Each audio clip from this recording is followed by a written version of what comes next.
When we talk about things like PTSD, it's really important for us to be aware that sometimes people are suffering from conditions like this and they don't really even know it. It's oftentimes we always say that the person suffering from a condition like this is the last person to know.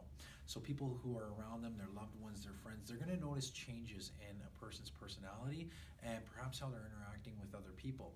Oftentimes the person doesn't even know it, or they're not even aware that these changes are taking place, but they have a dramatic impact, a huge impact on that person's mental health, physical health, and the healthy relationships that they have with other people.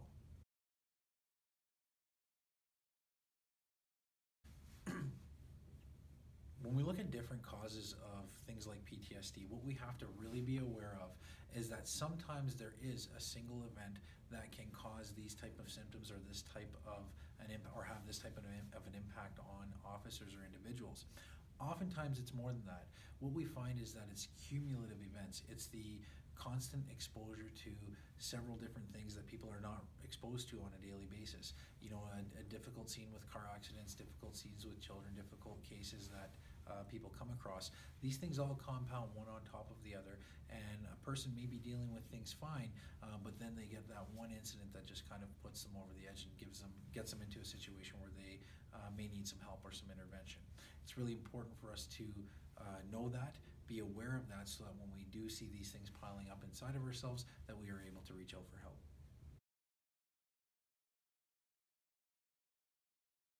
Like any other illness, PTSD doesn't discriminate. It really doesn't affect anyone based on age, sex, or job position within a police service.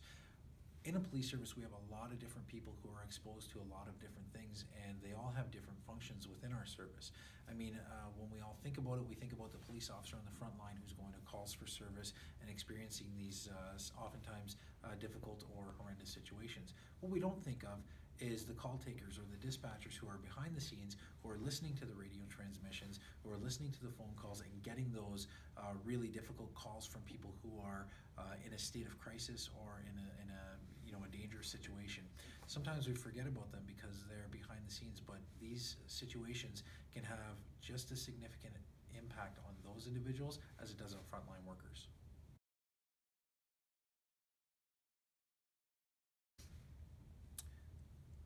Like so many conditions, this condition is very difficult for people to deal with because oftentimes they don't even know that they're suffering from it.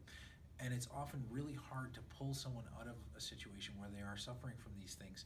Sometimes you see things in your daily lives that remind you or bring you back to instances that were very, very stressful in your professional life. And seeing those repeated things over and over again kind of prolongs someone's exposure to this kind of a sickness. What we have to realize is this is an injury on your mind just like any other injury to your body. It needs time to heal, and it needs the right treatment in order to properly allow you to heal.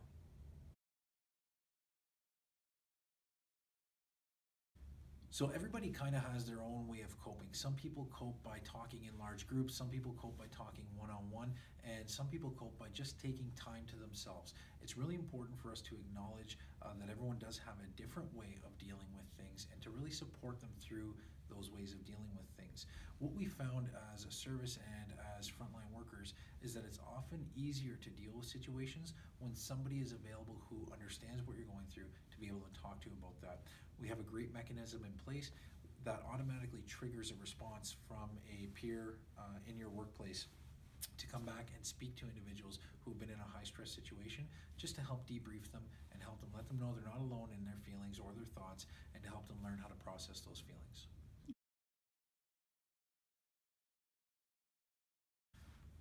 As PTSD becomes a little more prominent in our community and in our profession, we are seeing that there are a lot of supports being put in place in order to help people that are suffering or have been suffering, perhaps in silence, over the years. One of the greatest support networks we have is something called a peer-to-peer network, and that is a network of officers or other emergency frontline workers, whether it's in the fire department or in EMS, that are triggered to respond immediately to any person who has been exposed to a high stress or a high impact situation where we feel that they may have some struggles with that situation. That's an automatic response that goes immediately to those officers, to those frontline workers, and immediately has a debrief with those individuals to help them through the situation. Now, the important part of that is that it is completely confidential. That information is not shared with anyone, nor is it shared with the employer or anyone else. It's simply between the peers that are working through those struggles. And if the person is struggling even farther than that and can't cope with it at that level, we have other professionals that are in place that can come in and help that individual as they work through the process.